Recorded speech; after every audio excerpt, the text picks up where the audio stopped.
Salam Pendidikan Indonesia. Hai Sobat Flash News Studio, bersama saya Asaka Febri. Kali ini kita berada di modul animasi 2 dimensi. Nah, pokok bahasan kali ini kita akan membahas tentang naskah dan ide cerita. Yang pertama, segmen cerita. Memproduksi animasi diawali dengan ide cerita yang didapati dari sumber mana saja. Komik, cerita pendek, anekdot, novel, dongeng, puisi, atau karya sastra apapun. Kemudian seorang penulis cerita membuat runtut kisahnya. Umumnya sebuah cerita akan terdiri dari 3 segmen atau plotting. Segmen pertama hanyalah introduksi. Pengenalan para tokoh cerita, hubungan satu dengan tokoh cerita lainnya. Segala masih dalam situasi normal dan damai. Secara perlahan perjalanan kisah mulai memasuki gerbang permasalahan menuju situasi konflik. Segmen kedua, ketenangan mulai terusik karena hadirnya tokoh antagonis yang mulai mengganggu ketenangan. Muncul reaksi atas kehadiran tokoh antagonis. Kisah pun diramu sedemikian rupa dengan menggiring simpati penonton kepada tokoh protagonis hingga memunculkan situasi klimaks. Segmen ini umumnya berdurasi panjang dibanding segmen awal dan akhir. Segmen ketiga adalah segmen akhir bagi anti klimaks. Solusi akhir dari problematik yang terjadi. Pada segmen ini, tokoh protagonis harus segera mungkin diangkat dari konflik agar tidak kehilangan impact dan emosi kisah itu sendiri. Terutama agar tidak terlalu bertele-tele pada penyelesaian akhir. Beberapa hal penting untuk direnungkan sebelum menulis cerita untuk film animasi adalah sebagai berikut. Target segmen. Segmen manakah yang akan dibidik sesuai target cerita? Anak-anak, umum, mahasiswa, dewasa, ataupun profesional. Animasi untuk anak-anak sebaiknya digarap dengan konsep cerita yang jernih, jelas, sederhana, dan edukatif. Tidak harus menampilkan efek-efek khusus dan spektakuler. Menghindari adegan kekerasan, berdarah-darah, pornografi, ataupun menyeramkan. Animasi target anak-anak di samping harus menghibur, penuh kelucuan, juga tontonan yang memberikan tuntunan. Berarti dengan happy ending. Berbeda dengan animasi segmen para profesional, industriawan, bankir, mahasiswa, penyuluhan, publik sosial, announcement, PSO, profil iklan, komersil, dan atau promosi tentu dibutuhkan efek visual yang spektakuler agar komunikatif, informatif, dan memberi kesan eksklusif. Pada animasi target layar atau bioskop sangat dibutuhkan kecermatan teknis yang paripurna baik dari sisi teknik visual, teknik penggarapan, maupun sinematografinya. Penonton layar lebar datang ke bioskop dengan mengorbankan waktu yang juga uang yang harus dibayarkan demi kenikmatan visual. Bioskop adalah gelaran visual yang bertontonkan gambar begitu besar secara detail.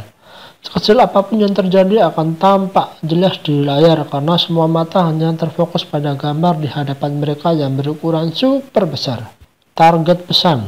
Mengemas pesan pada format animasi diperlukan kecermatan lebih agar nilai-nilai di dalamnya dapat terkomunikasikan dengan baik atau nyambung. Tidak membosankan terutama pada awal sajian.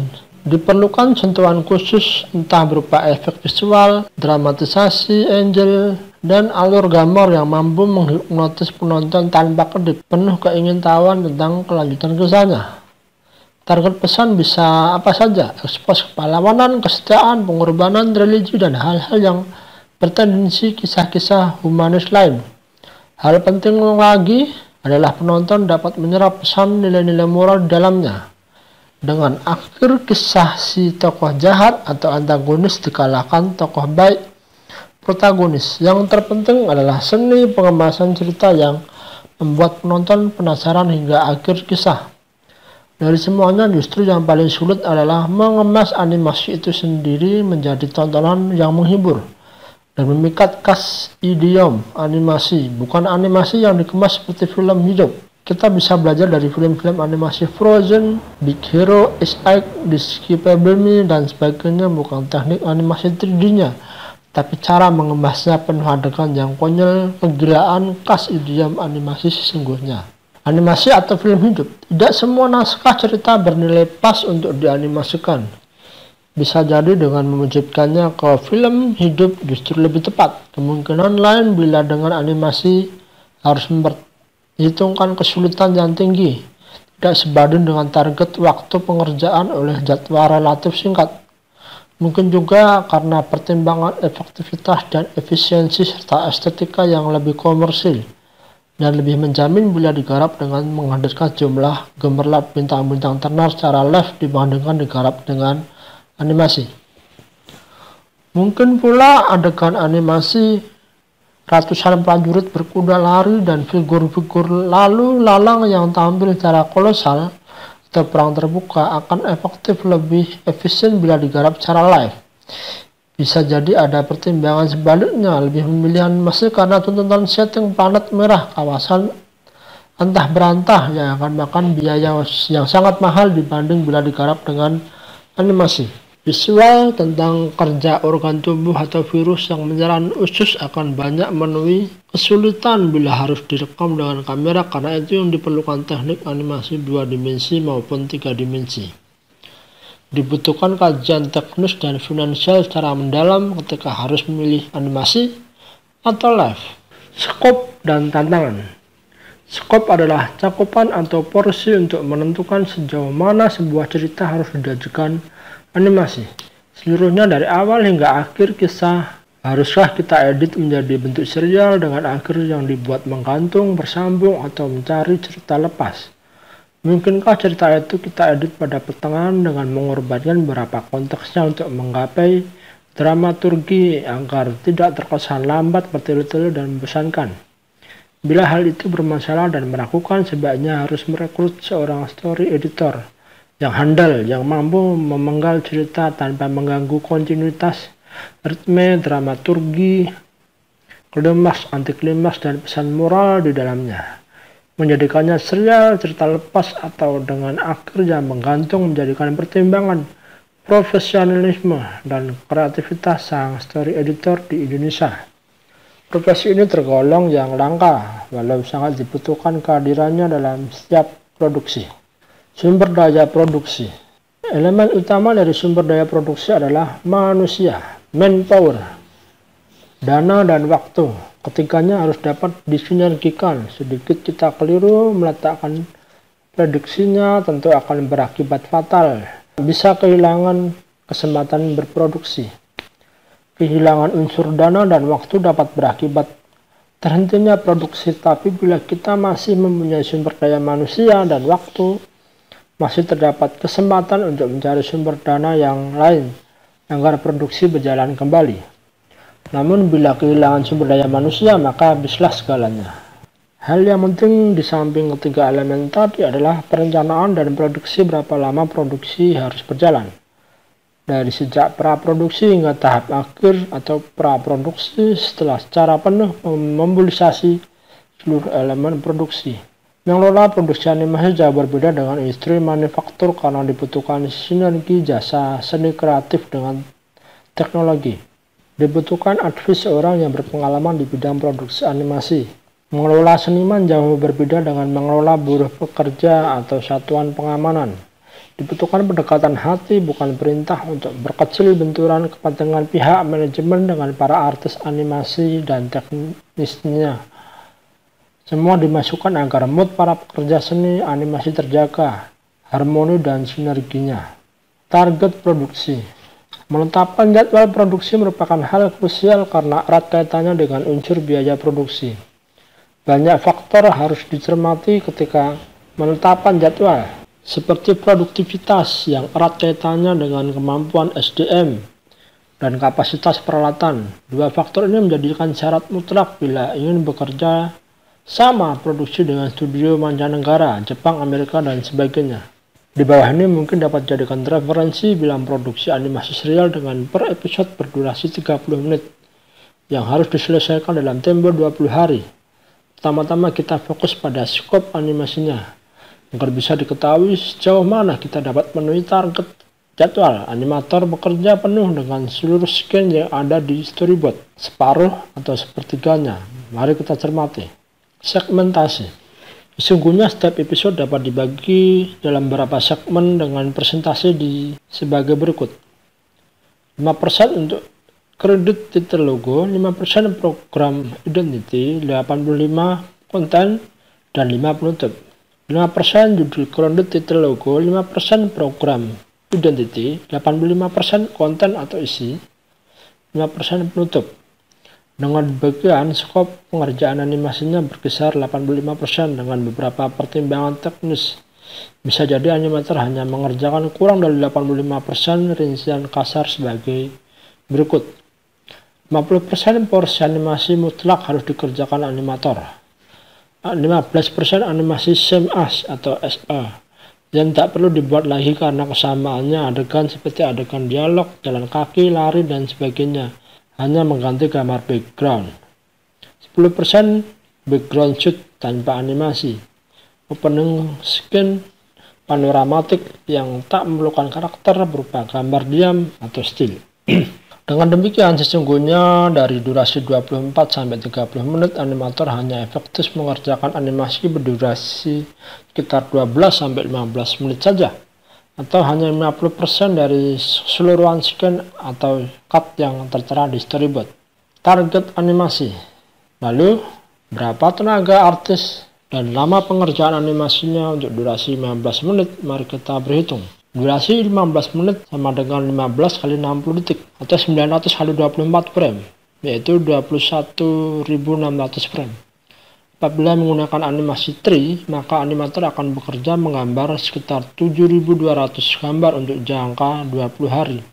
Jika dikeroyok oleh 10 animator, setiap animator mendapat jatah 720 gambar atau kewajiban target 36 gambar per hari.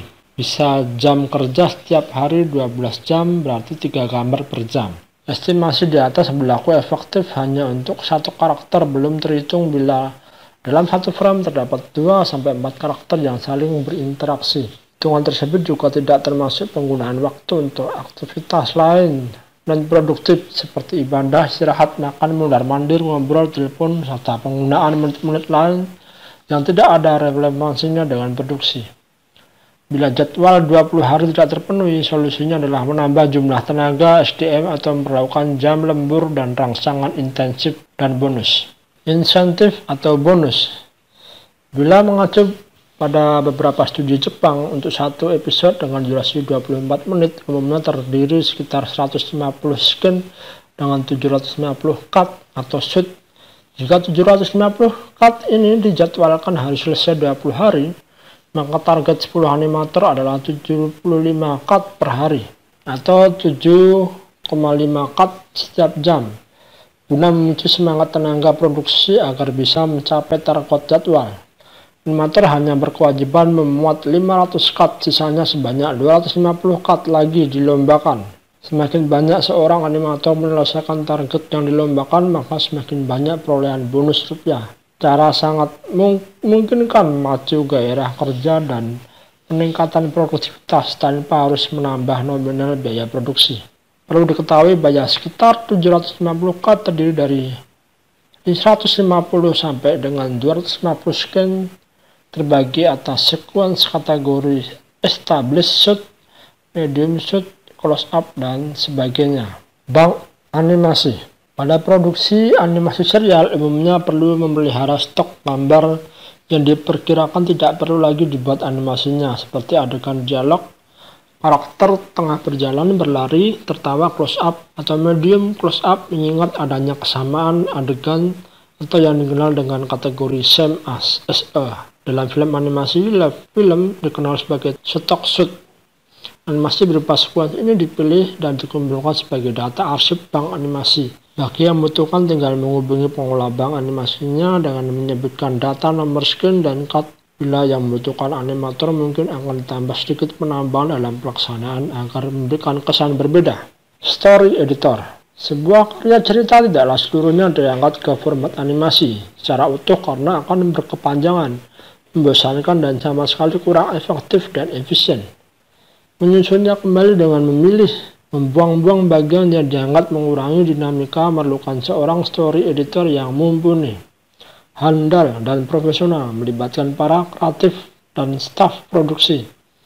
Sering pula karena masing-masing dari kalangan yang berlatar belakang berbeda, diskusi akan melelahkan, masing-masing hadir dengan argumentasi sendiri. Tetapi inilah suatu proses kreatif yang harus dilalui sebelum memulai produksi guna memperoleh kesepakatan final dan visi yang sama. Lebih baik bersakit-sakit dahulu, bersenang-senang kemudian, daripada nantinya di tengah produksi didera banyak permasalahan yang makin melebar dan akan mempengaruhi atau mempersulit jalannya produksi. Skenario atau skrip. Dari sebuah cerita, seorang penulis skenario akan menjabarkannya dalam bahasa filmis. Skenario adalah karya sastra yang bersifat audiovisual. Berbeda dengan karya tulis lainnya, skenario bukan menceritakan sebuah kisah, tapi cenderung bagaimana mempertunjukkannya. Skenario atau yang disebut dengan screenplay, skrip adalah bahasa gambar, bukan bahasa tulis.